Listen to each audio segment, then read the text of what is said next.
एक बार की बात है, सुषमा अपने पूरे परिवार के साथ खुशी खुशी मोहन नगर में रहती थी। उसकी दो बहुएं थी, पल्लवी और शिवानी। एक दिन दोनों बहुएं रसोई में काम कर रही होती है कि तभी उनकी सास सुषमा उन्हें बुलाती है। अरे बहू, जरा इधर तो आना। शिवानी, जरा जाकर देखना सासू माँ क्या कह रही हैं। दीदी आप ही देख लो ना जाकर, आपको भी तो सुनाई दे रहा है। अरे मैं आटा गूंद रही हूँ ना, तुम चली जाओ। हाँ तो मैं भी तो सब्जी काट रही हूँ ना दीदी। अरे बहू जल्दी आओ। ओह, ये तो जाएगी नहीं। मैं ही जाकर देखती हूँ कि क्या करना है। पल्लवी सुषमा के कमरे में जाती है। जी मम्मी जी, क्या हुआ? शाम को घर पर कुछ मेहमान आने वाले हैं, तो तुम अच्छा सा खाना बना लेना बहू। ठीक है मम्मी जी, आप बता दीजिए क्या क्या बनाना है और कितने लोग आ रहे हैं। सुनील की मौसी जी और उनका पूरा परिवार आ रहा है। कुल मिलाकर 3 लोग और हमें मिलाकर हुए 9 लोग। तो अभी से ही तैयारी करना शुरू कर दो। और हाँ, घर की सफाई भी कर देना, हाँ अच्छे से। जी मम्मी जी, सब काम हो जाएगा, आप चिंता मत कीजिए। पल्लवी शिवानी को घर में मेहमान आने वाले हैं इसके बारे में बताती है। क्या 9 लोगों का खाना बनाना होगा, घर की सफाई करनी है? बाप रे, सासू माँ ने तो हमें घर की नौकरानी ही समझ कर रखा है। ऐसा नहीं बोलते शिवानी, हम इस घर की बहू हैं और घर के काम करना हमारा फर्ज है। दीदी तो है ही सासू माँ की चमची, जब देखो सासू माँ सासू माँ। मैं तो इतना सारा काम नहीं करने वाली। शिवानी कपड़े लेकर गमला साफ कर रही होती है और चक्कर आने का नाटक करने लगती है। मेरा सर चकरा रहा है। तभी वहां पल्लवी और सासू माँ जाते हैं। अरे बहू, क्या हो गया तुम्हें? मम्मी जी, बहुत तेज सर में दर्द हो रहा है। तुम एक काम करो शिवानी, आराम कर लो। नहीं नहीं दीदी, घर में मेहमान आने वाले हैं, मुझे आपकी मदद करनी चाहिए। अरे कोई बात नहीं शिवानी, तुम आराम कर लो, मैं सब काम कर लूंगी।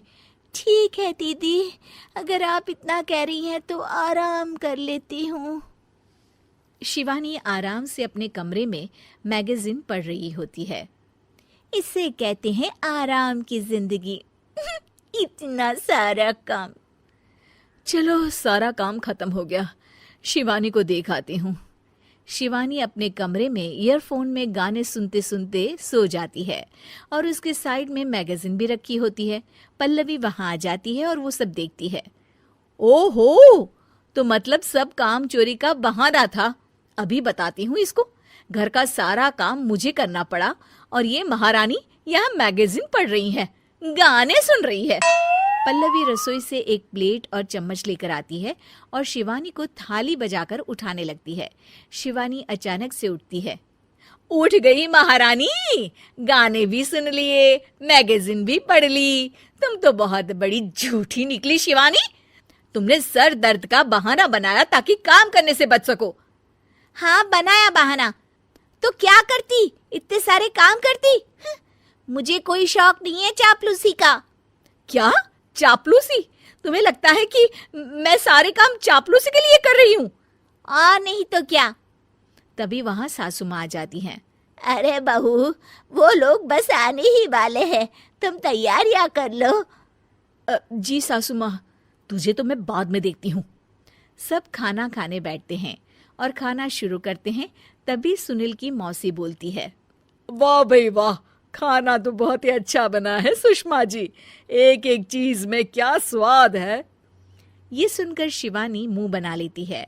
उसे अपनी जेठानी की इतनी तारीफ रास नहीं आती। आपकी बहुएं तो बहुत ही अच्छा खाना बनाती हैं।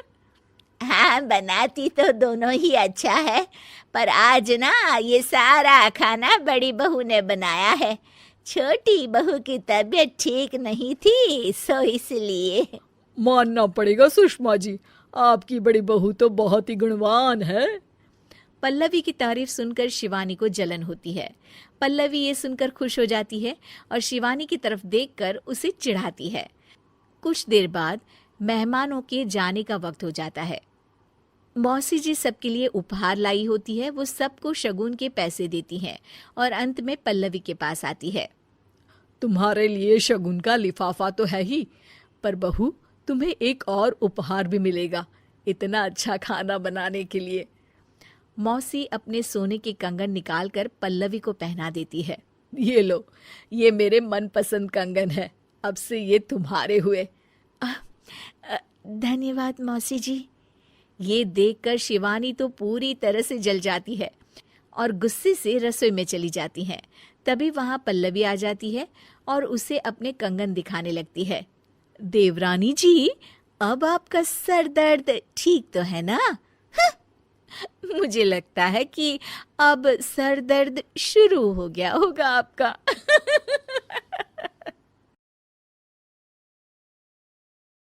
रवीना के 2 बच्चे थे। वो एक बड़ी कंपनी में काम करती थी। उसके ऑफिस जाने के बाद उसकी सास उसके बच्चों को संभाला करती, लेकिन रवीना को इसकी कोई कदर नहीं थी। एक दिन रवीना अपनी माँ से फोन पर कहती है, मम्मी क्या बताऊं, मेरी सास तो बिल्कुल अच्छी नहीं है। वो समझती नहीं है कि मुझे कितना काम करना पड़ता है। एक तो ऑफिस तक का लंबा सफर और फिर 9 घंटे लगातार काम। बैठे बैठे तो मेरी पीठ अकड़ जाती है। खुद तो सारा दिन घर में मजे करती है, जब मन करा सोए, जब मन किया खाए। तभी उसकी सास वहां आ जाती है। अच्छा माँ, मैं बाद में आपको फोन करती हूँ। जी मम्मी जी, कोई काम है क्या आपको? क्या हुआ? रवीना बहू, सारा दिन तो तू ऑफिस के मजे लेती है, लेकिन यहाँ ये बच्चे मुझे आराम भी नहीं करने देते। मेरी तो तबीयत खराब हो रही है। तो आपको लगता है कि मैं दफ्तर में मौज करती हूँ? आपको क्या समझाऊं, छोड़िए। माँ, काम करना भी जरूरी है।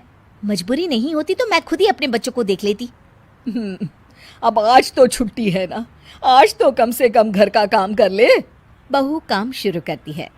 बच्चे के साथ काम करना उसके लिए असंभव हो जाता है। वो जाकर बच्चा सास को देती है और कहती है, मम्मी जी जरा बच्चा तो पकड़ लीजिए, मैं घर का काम कैसे करूं? जैसे मैं करती हूँ रोज बच्चे के साथ। तुझे बताऊं तो तू सोचती है कि कोई बड़ा काम तो है नहीं, बच्चा तो सोता रहता है। अब देख लिया। खैर, बस मैं यही तुझे समझाना चाहती थी। ला, बच्चा मुझे दे और काम कर। बहू मुंह बनाकर वहां से चली जाती है। वो मन में सोचती है, बात तो सही है, बच्चे के साथ घर का काम करना असंभव है। वो किसी तरह काम करती है और अगले दिन ऑफिस के लिए निकल जाती है। ऑफिस में उसकी सहेली उससे कहती है, यार तू तो बड़ी लकी है, तुझे तेरी सास खाना बना कर देती है, बच्चे भी देखती है और तुझे किसी बात की चिंता भी नहीं होने देती। अरे क्या लकी, बदले में मैं उन्हें पूरी कमाई जो दे देती हूँ और अपने बच्चे से दूर रहती हूँ वो अलग। हर किसी को ना दूसरे की प्लेट में ज्यादा घी दिखता है। जा अपना काम कर। अरे फिर भी ये तो है, यहाँ हमारे बच्चे को मैं क्रैश में छोड़ती हूँ, हर पल डर लगा रहता है कि क्या कर रहा होगा। खैर चल, मुझे क्या। बहू घर आती है तो देखती है कि उसकी सास उसके बच्चे को बड़े ही प्यार से खिला रही होती है। वो माँ को देखकर खुश हो जाता है। बहू मन में सोचती है कि बात तो सही है, सासू माँ सारा दिन काम करती है, मैं ऑफिस से आकर भी काम नहीं करती हूँ। वो सास के पास जाती है और कहती है, माँ जी थक गई आप? और क्या, सारा दिन चक्कर घीनी की तरह पूरे घर में घूमती रहती हूँ और अब उम्र भी नहीं रही। लेकिन चल तू बता, क्या हुआ, कुछ काम है क्या? बहू कुछ नहीं कहती, मुस्कुराकर वहां से चली जाती है। लेकिन अगले दिन सुबह सुबह बहू सास से पहले उठकर उन्हें चाय देती है। अरे आज सूरज कहाँ से उगा है, तू पहले उठ गई? चल अच्छा किया, मरने से पहले तेरे हाथ की चाय तो पी ली। चलो अब चलकर किचन में लगूं। माँ जी, आपको आज से काम करने की जरूरत नहीं है। काम करने की जरूरत नहीं है मतलब? क्या तू करेगी आज से सारा काम? इतने अच्छे तो हमारे नसीब नहीं है भाई। नहीं माँ जी, मैं नहीं करूँगी, ना ही आप करेंगी, बल्कि ये करेगी। तभी वहाँ एक काम वाली बाई आ जाती है। ये कौन है बहू? माँ जी, ये नौकरानी है और आज से सारा काम यही करेगी। मुझे माफ़ कर दीजिए माँ जी, मैं नहीं समझ पाई कि आप थक जाती हैं। आज से आप सिर्फ आराम करिए और मुन्ने के साथ खेलिए। और सास बहू बच्चे के साथ खेलने लग जाते हैं।